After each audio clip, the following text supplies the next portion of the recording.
The early morning air at Chicago O'Hare was sharp, brisk, and quiet enough to mask the storm brewing behind the polished walls of Horizon Aviation headquarters. Alana Rivers stood tall in her Navy uniform, the four golden bars on her shoulders catching the light with every step. Her stride was measured, her posture upright, the way only someone with over 15,000 hours in the air could carry themselves. But that day, something was off. The stillness wasn't the usual pre-dawn calm before a flight. It was loaded. "Captain Rivers, could you step into the hallway for a moment?" The voice came from the assistant scheduler, barely older than a college graduate, clipboard in hand, voice stiff. Alana blinked. She glanced at her watch, 5:17 a.m. Her crew briefing for flight HA-227 to San Francisco wasn't for another 13 minutes. But she nodded, unclipped her ID from her lanyard, and followed. She didn't know it yet, but that short walk into the hallway would set into motion the unraveling of one of the country's oldest and most respected airlines. Not because of engine failure, not due to a tragic mid-air emergency, but because the rot inside the industry finally met someone who refused to look away. Outside the crew lounge, the overhead lights buzzed faintly. Alana stood with her hands folded loosely behind her back, her rolling suitcase parked neatly beside her. She could feel the coolness of the hallway pressing in against her skin, but it wasn't the air conditioning. It was the unmistakable chill of isolation. At 37, she was one of the youngest captains in Horizon's intercontinental fleet. But she was also the only black woman in the room that day. And while she was used to being the first, she hadn't expected the weight of that distinction to follow her so relentlessly. When she returned to the crew lounge moments later, conversation halted. Coffee cups hung in midair. Phone stopped mid-scroll.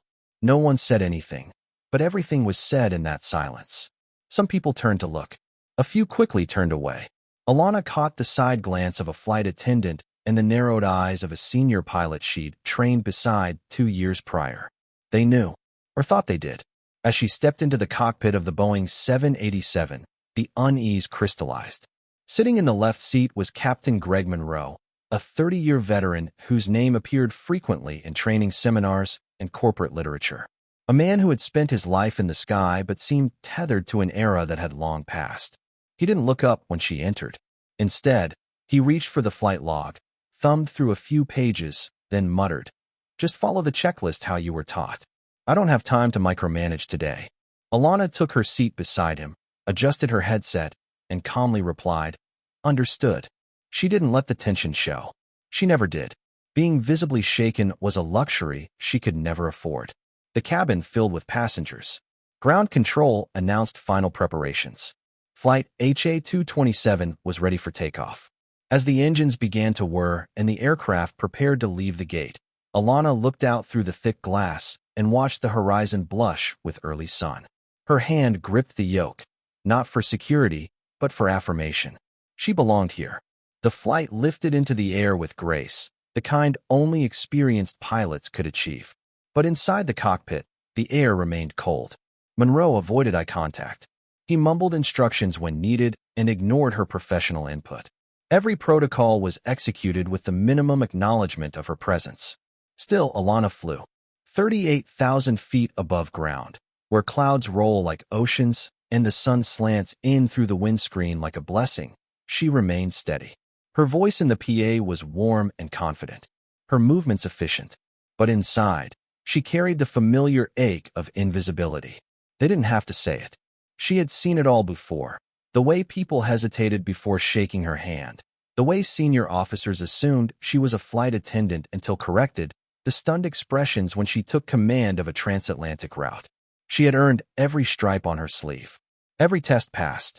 Every night spent running simulations while others slept. She was not here by chance. By the time they touched down in San Francisco, the weight of the flight lingered like static. After parking the aircraft, Monroe exited first. He didn't wait or speak a word of farewell. Alana sighed, removed her headset, and stood. The crew filed out without looking her in the eye. She was left alone in the cockpit, staring at a control panel that had become her second home and her battleground. 3 days later, she was summoned. The operations office was fluorescent lit and sterile, its walls bare, save for a single flight route map. At the center of the room sat Paul Whitaker, Crew Services Director. His expression was unreadable. "Captain Rivers," he said, glancing briefly at her personnel file. "The company has decided to reassign your route schedule. Effective immediately, you'll be shifted to domestic rotations, primarily short haul." He said it like a weather report. No emotion, no explanation. Alana understood immediately. They were sidelining her. It wasn't a demotion, technically, but it was a quiet erasure, a relocation meant to diminish her visibility, her authority, her presence. And no one had to say the real reason. They never did. She didn't argue. She didn't cry. But inside her chest, something cracked open. After she left the office, she stood alone in the glass corridor overlooking the tarmac. The sky was awash in morning haze. The jets outside taxied in mechanical procession, business as usual. But inside her, everything had changed. She could have walked away. Instead, she made a choice. Alana began collecting evidence.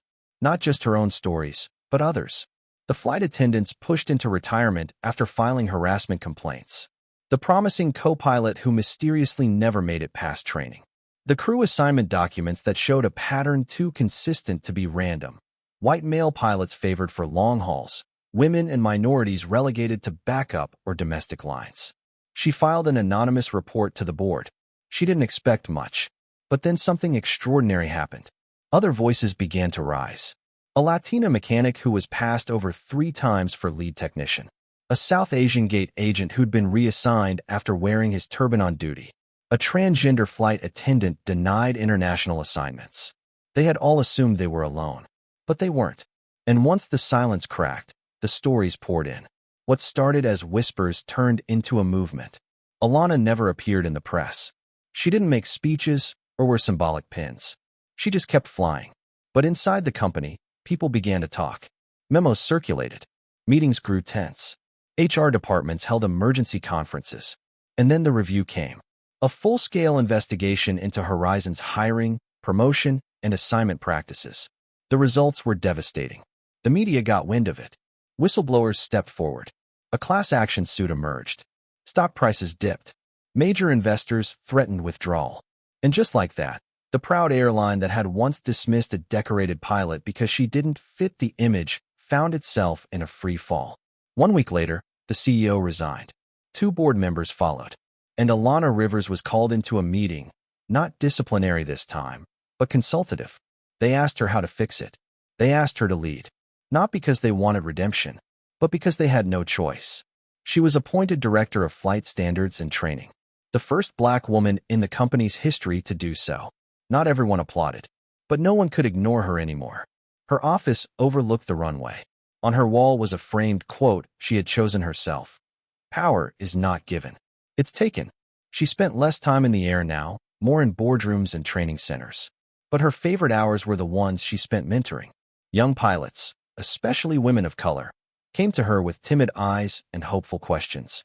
And Alana, with the grace of someone who had fought every inch of the way, taught them how to navigate skies that weren't always welcoming. She told them, "Don't ask to be seen. Make it impossible not to be." And they listened.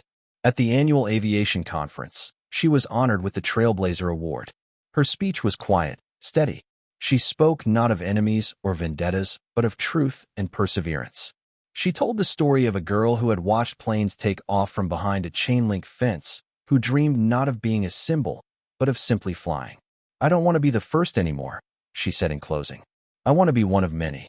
The crowd rose to their feet, not for spectacle, but for respect. Later that evening, as the sun set across the apron and the airport settled into twilight, Alana stood in front of the massive terminal windows, sipping her tea. She watched as a plane lifted into the orange-streaked sky. She smiled, not with triumph, but with peace. She had not burned the house down. She had simply refused to leave it as it was. And in doing so, she opened the door for others. Alana Rivers was never meant to be a symbol. She was meant to fly. And in standing tall when others wanted her small, she did something even more powerful. She changed the altitude for everyone.